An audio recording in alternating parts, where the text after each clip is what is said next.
Friends, मैं Nivedita, astrologer, vastu and tarot card reader.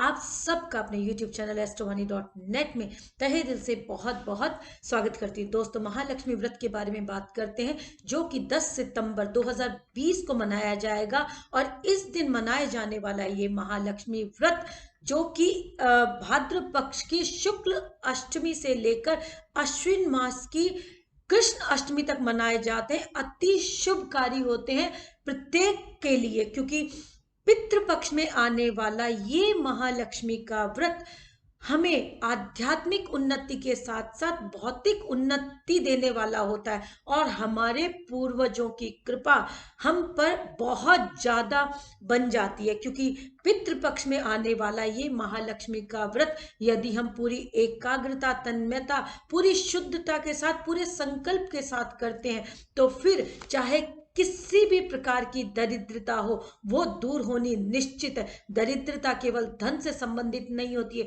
दरिद्रता बहुत प्रकार की होती है। दरिद्रता हो सकती है आपके अंदर आलस्य की हो, दरिद्रता हो सकती है आपके घर में सुख साधनों की हो, दरिद्रता हो सकती है कि आपके पास वो संसाधन उपलब्ध नहीं है जो आप चाहते हैं। तो दरिद्रता मन से भी हो सकती है, दरिद्रता आपके विचारों की भी हो सकती है, दरिद्रता आपके ज्ञान की भी हो सकती है। तो पितृपक्ष में पड़ने वाले इस महालक्ष्मी व्रत का क्यों ना हम लाभ लें और बड़ी सुंदरता के साथ इस व्रत को करें, ताकि इस व्रत को करने के पश्चात हमारे पूर्वजों का आशीर्वाद हमारे पूरे परिवार पर बने और हमारी भौतिक उन्नति निश्चित हो। जी हाँ दोस्तों, इस व्रत को करने के लिए सर्वप्रथम आप स्नान करें, स्वच्छ वस्त्र धारण करें, उसके पश्चात पूरे परिवार के साथ इस व्रत को करें, क्योंकि केवल आप ही अकेले घर में नहीं होते जिन्हें कृपा चाहिए।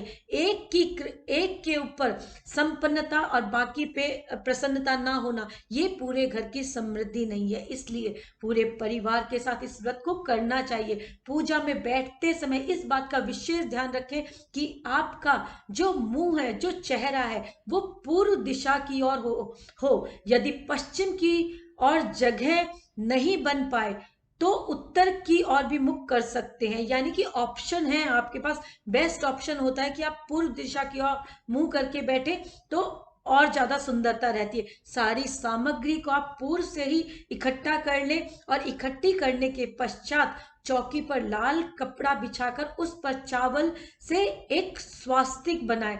षोडश मात्र का, सप्त मात्र का, नवग्रह व अष्टदल बनाए। अष्टदल बनाने के लिए आप बड़ी आसानी से नेट के ऊपर देख सकते हैं कि किस तरह से आप अष्टदल कमल का निर्माण कर सकते हैं।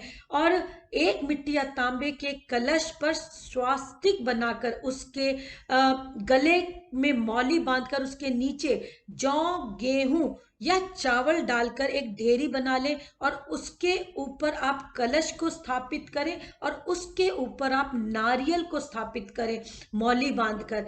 इस तरह से आप चौकी का निर्माण करें और गणेश, लक्ष्मी की जो मूर्तियां आपके घर में विद्यमान है, श्री यंत्र जो आपके घर में विद्यमान है, उनको आप पूजा में स्थापित करें। देवताओं के दाईं ओर दीपक प्रज्वलित करें।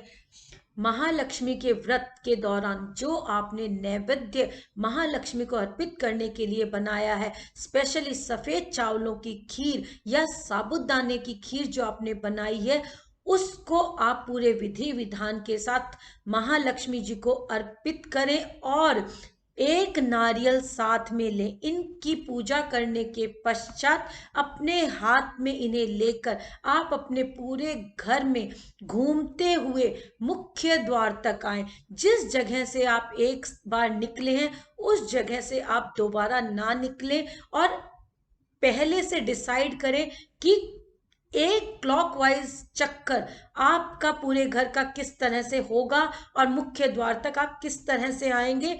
मुख्य द्वार पे आने के पश्चात आप नारियल को वहां पधार दें, यानी कि नारियल बलि जिसे हम कहते हैं, नारियल पधारना जिसे हम कहते हैं, वो अपने मुख्य द्वार पर करें। और खीर का नैवेद्य भी जहां आपने मुख्य द्वार पर जो घी का दिया चलाया है, वो स्थापित कर दें, यानी कि खीर को वहां पर स्थापित कर दें। और जो खीर आपके पूजा स्थान में रखी हुई है उसे आप पूरे परिवारजनों के मध्य प्रसाद के रूप में वितरित कर दें। इस प्रकार करने से आपके धन आगमन के रास्ते निर्मित होंगे और आपके जो आपसी संबंध है परिवारजनों के मध्य, उनमें भी बहुत ज्यादा अच्छी स्थिति देखने को मिलेगी। किसी भी तरह का वैमनस्य आपको अनुभव नहीं होगा। यदि आप महालक्ष्मी के व्रत के दौरान इसको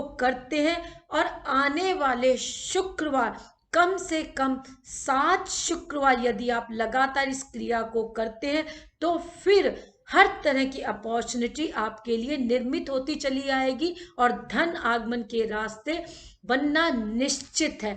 महालक्ष्मी का व्रत आप सबके लिए किस तरह से और अत्यधिक शुभता लाने वाला रहे, इसलिए चलिए एक और रेमेडी आपके साथ साझा करती हूँ कि किस तरह से उस प्रभु की, उन पूर्वजों की और साक्षात महालक्ष्मी की कृपा आप पर और आपके परिवार पे बनी रह सकती है। चलिए साझा करती हूँ। केले के पौधे में प्रदोष काल में जल अर्पित करें और घी का दिया जलाएं। केसर उनके जड़ में स्थापित करें और जड़ की मिट्टी को अपने माथे पे स्थापित करें। तुलसी पत्र आप केले की जड़ में स्थापित करें। ये यदि आप हर गुरुवार को करते हैं तो बहुत ज्यादा शुभता आपके जीवन में आएगी। और गुरुवार के दिन इस बार अष्टमी का ये व्रत कहीं ना कहीं आपके जीवन में शुभता भरा रहेगा और अनेकों अवसरों का आगमन करते हुए धन आगमन के रास्ते बनाएगा, परिवार के मध्य सुख शांति निर्मित करेगा। पितृपक्ष में आने वाला ये महालक्ष्मी का बहुत खूबसूरत व्रत किस तरह से पूर्वजों की कृपा के साथ साथ देवताओं की कृपा भी हम सब पे बनाए रखे, इस बारे में चलिए अपना एक उपाय आपके साथ और साझा करती हूँ। पीपल की जड़ में संध्या काल में आप जल चढ़ाएं, दूध मिश्रित, और उसमें थोड़ी सी चीनी और थोड़े से काले सफेद तिल डाल लें और उसके पश्चात पीपल की जड़ में जल चढ़ाने के बाद वहां पर आप एक सरसों के तेल का चहुमुखी दीपक जला दें। इस प्रकार यदि आप करते हैं तो फिर आपके पूर्वजों की कृपा भी आप पर निश्चित ही बनेगी और जो भी आपके दैनिक दिनचर्या में कार्यों में विघ्न आते हैं या बेवक्त आपको धन की हानि होती है, उनसे आपको छुटकारा मिलेगा और धन संचय के रास्ते निर्मित होंगे और धन आगमन के लिए अवसर और धन आगमन की स्थितियां आपके लिए निर्मित होंगी। इसलिए संध्या काल में ये उपाय आपके लिए अति कारगर रहेगा। महालक्ष्मी का व्रत विधि विधान के साथ करने के पश्चात आप ओम नमो भगवते वासुदेवाय का 108 बार जप करें। यदि आप नियमित तौर पर इस मंत्र को करते हैं 16 दिनों तक, तो आपके ऊपर पितरों का आशीर्वाद और देवताओं का आशीर्वाद निश्चित है, क्योंकि जब आपके पितृ प्रसन्न होते हैं तो देवता स्वतः ही आपके लिए हर सुख साधन निर्मित करते हुए आते हैं। इसलिए जरूरी है कि आप ओम नमो भगवते वासुदेवाय नमः का जप करें, श्री मंत्र का जप करें। आप इसके दौरान ओम महालक्ष्मी नमः का जप भी कर सकते हैं। महालक्ष्मी का व्रत जब आप अपने परिवारजनों के साथ संपन्न कर लेते हैं तो आप इस श्लोक के द्वारा जान जाएंगे कि पूरा व्रत क्या कहना चाहता है। महालक्ष्मी का व्रत जब आप अपने परिवारजनों के साथ पूरे विधि विधान के साथ संपन्न कर लेते हैं तो इस बात का विशेष ध्यान रखें कि यत्राभ्यागवदान मान चरण पक्षालनम भोजना सत्य सेवा पितृदेवार्चन विधि सत्यम गवाम पालनम धान्या नामापि संग्रहो न कलह श्रुता तु रूपा प्रिया दुष्टा प्रहाहरि वासामि कमला तस्मिन् ग्रहे निष्फला। जी हाँ, मेरी संस्कृत बहुत अच्छी नहीं है, लेकिन फिर भी मैं इसको आपके सामने उच्चारित करने का दुस्साहस कर गई। और चलिए अब इसका हिंदी अनुवाद बता देती हूँ। जहाँ मेहमान की आव भगत करने में आती है, उनको भोजन कराया जाता है, जहाँ सज्जनों की सेवा की जाती है, जहाँ निरंतर भाव से भगवान की पूजा और अन्य धर्म कार्य किए जाते हैं, जहाँ सत्य का पालन किया जाता है, जहाँ गलत कार्य नहीं होते, जहाँ गायों की रक्षा होती है, जहाँ दान देने के लिए धान्य का संग्रह किया जाता है, जहाँ कलेश नहीं होता, जहाँ पत्नी संतोषी और विनयी होती है, ऐसी जगह पर मैं सदा निश्चल रहती हूँ। इसके सिवा की जगह पर कभी कभार दृष्टि डालती हूँ। पूरी बातों का सार ये है कि यदि आपके घर में सामंजस्य है, चाहे वो पति पत्नी के मध्य का रिश्ता है, संतान के साथ आपका व्यवहार है, यदि ये सब संयमित है, आपके घर के अंदर खुशहाली का माहौल है, साफ सफाई है, दान दक्षिणा के महत्व को आप जानते हैं, तो फिर लक्ष्मी माँ की कृपा आपके ऊपर होना निश्चित है। ये व्रत आपके लिए बहुत बहुत शुभकारी रहे।